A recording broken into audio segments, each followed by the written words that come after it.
부산 남교회 TV 날마다 행복한 묵상 17번째 주, 오늘은 성경인물 룻에 대해서 같이 말씀을 나누겠습니다.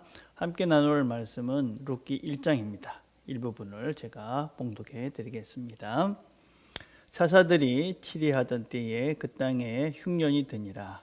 유다 베들레헴의 한 사람이 그 아내와 두 아들을 데리고 모압 지방에 가서 거류하였는데 그 사람의 이름은 엘리멜렉이요 그의 아내의 이름은 나오미요 그의 두 아들들의 이름은 말련과 기련이니 유다 베들레헴 에블라 사람들이더라. 그들이 모압 지방에 들어가서 거기 살더니 나오미의 남편 엘리멜렉이 죽고 나오미와 그의 두 아들이 남았으며 그들은 모압 여자 중에서 그들의 아내를 맞이했는데 하나의 이름은 오르바요 하나의 이름은 룻이더라. 그들이 거기에 안주한 지 10년쯤에 말련과 기련 두 사람이 다 죽고 그 여인은 두 아들과 남편의 뒤에 남았더라. 16절 제가 한 절 읽겠습니다. 룻이 이르되 내게 어머니를 떠나서 어머니를 따르지 말고 돌아가라. 강권하지 마옵소서. 어머니께서 가시는 곳에 나도 가고 어머니께서 머무시는 곳에서 나도 머물겠나이다. 어머니의 백성이 나의 백성이 되고 어머니의 하나님이 나의 하나님이 되시리이다. 자, 21절도 제가 읽겠습니다. 내가 풍족하게 나갔더니 여호와께서 내게 비어 돌아오게 하셨느니라. 여호와께서 나를 징벌하셨고 전능자가 나를 괴롭게 하셨거늘 너희가 어찌 나를 나옴이라 부르느냐 하니라. 아멘.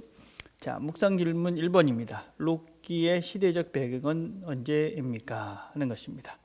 룻기는 사사시대다 그렇게 이야기를 하고 있죠. 이 사사시대의 특징을 우리가 사사기 마지막에 왕이 없으므로 자기의 소견에 옳은 대로 행하던 시대다 그렇게 결말을 맺고 있습니다. 왕이 없다는 것은 어떤 조직적인 그런 왕보다는 하나님이 없는 그런 삶을 살던 시대의 사람들이다 그렇게 이야기할 수 있습니다. 그 시대의 한 가정의 이야기를 하고 있는 것이지요. 그래서 엘리멜렉이라는 한 가정이 그 땅에 가나안 땅 기근이 생기니까 모압 지방으로 가게 되어집니다. 엘리멜렉의 부인의 이름은 나오미입니다. 그리고 두 아들이 있었습니다. 그래서 모압 지방에 살았는데 그곳에서 이 엘리멜렉이 죽고 그다음에 두 아들도 거기서 죽음을 당하고 죽고 난 다음에 여자만 3명이 남는 그런 상황이 되었습니다. 자, 우리는 이런 룻기의 시작을 보면서 그 시대와 어떤 면에서는 그 시대가 겪고 있는 그런 문제점들을 볼 수가 있는 것이지요. 기근이 생겼습니다. 문제가 생겼죠. 그래서 그들은 자기들이 하나님께서 머물라고 했던 가나안 땅이 아닌 모압 지방으로 내려갑니다. 그것은 그들의 어떤 생각의 기준이 하나님이 없는 그런 상태였다 하는 것을 볼 수 있죠. 그들에게 약속의 땅으로 주었던 가나안. 근데 그들은 그 하나님이 주신 머물라 하신 그 땅이 아니라 그냥 문제가 생기니까 그런 것이 별로 중요치 않고 그냥 모압 땅으로 가는 것이죠. 하나님이 없는 땅으로 그들은 내려간 것입니다. 자, 그래서 그렇게 자기의 생각대로 자기 속에는 옳은 대로 하나님 원하시는 하나님의 말씀이 아닌 자기의 뜻대로 모압으로 내려갔는데 결말은 어떻게 되어집니까? 거기서 모든 남자가 다 잃고 모든 것을 잃어버리게 되는 그런 현실을 처하게 되어집니다.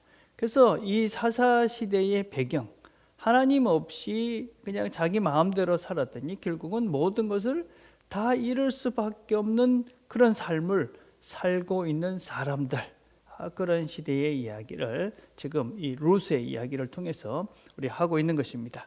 그 중에 하나님께서 과연 어떻게, 또 이 사람들은 어떻게 하나님의 은혜를 누리게 되는가 하는 것을 보여주고 있는 책이 룻기라고 할 수 있습니다.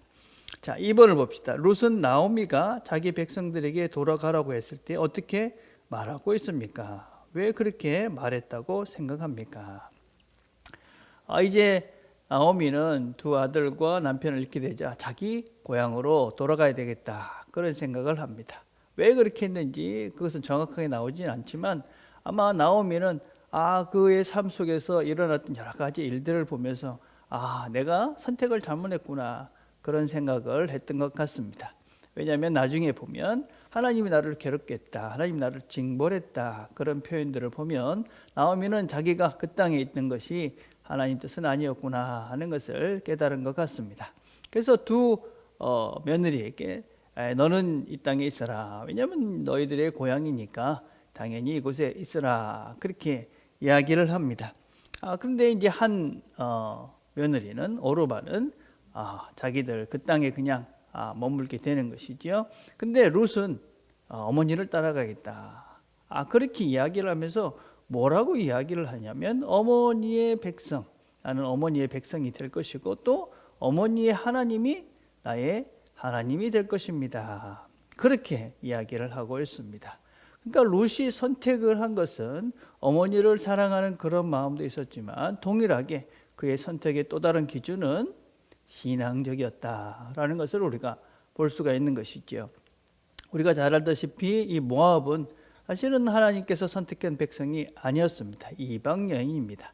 그런데 그가 기꺼이 하나님을 선택하고 하나님의 백성의 한 부분으로 들어와지는 것들을 우리가 볼 수 있는 것이죠. 그래서 선택의 기준이 무엇이었느냐 하는 것이 그 사람의 어떤 신앙적인 실제 모습인 것이지 그 출생이 어디고 그가 지금 어디 살고 이런 것들은 중요한 것이 아니지요. 그래서 룻은 기꺼이 어머니의 하나님이 나의 하나님이 될 것입니다, 그렇게 이야기하고 신앙적 결단을 하고 어머니를 따라서 이 가나안 땅으로, 하나님 나라 백성 안으로 들어오게 되어집니다.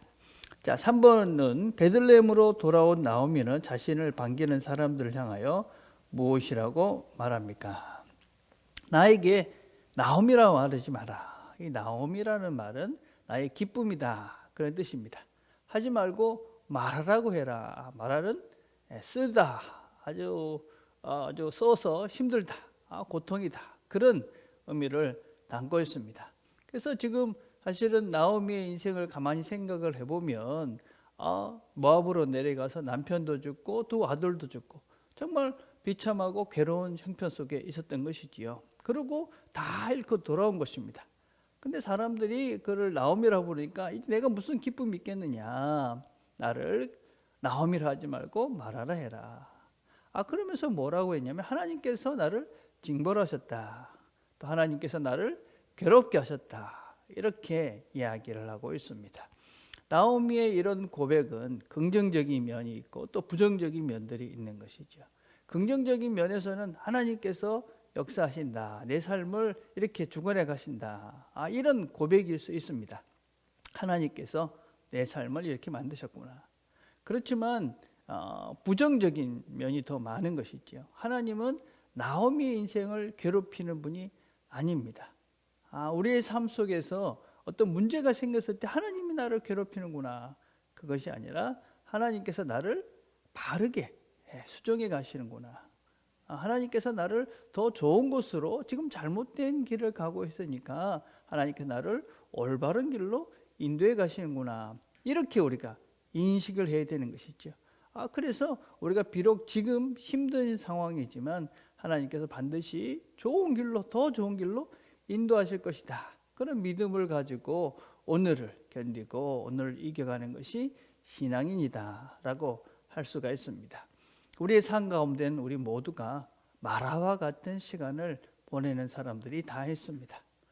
그 마라와 같은 시간 속에서 우리는 하나님 나를 괴롭혔다, 하나님 징벌하셨다, 그거보다는 더 큰 하나님의 사랑을 기억하시고 하나님이 결국은 다시 나오미로 돌려보내실 것이다, 이런 기대를 가지시고 오늘도 기쁨을 잃지 않고 하나님 안에서 승리해 가시는 저와 여러분이 되기를 간절히 바라겠습니다.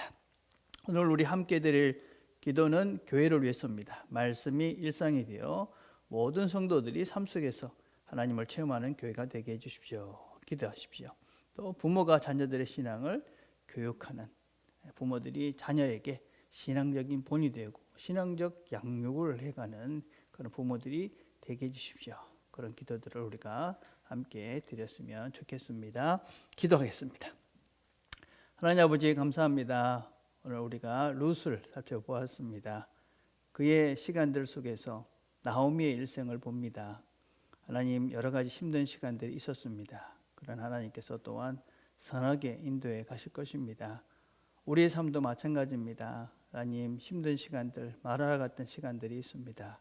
그렇지만 하나님께서 또한 선하게 우리를 다시 한번 새롭게 또 기쁨의 자리로 인도해 주실 것을 믿고 오늘도 기쁨을 잃지 않고 하나님과 함께 힘있게 이 하루를 살아내는 우리 모두가 되도록 은혜를 베풀어 주옵소서. 예수님의 이름으로 기도드립니다. 아멘.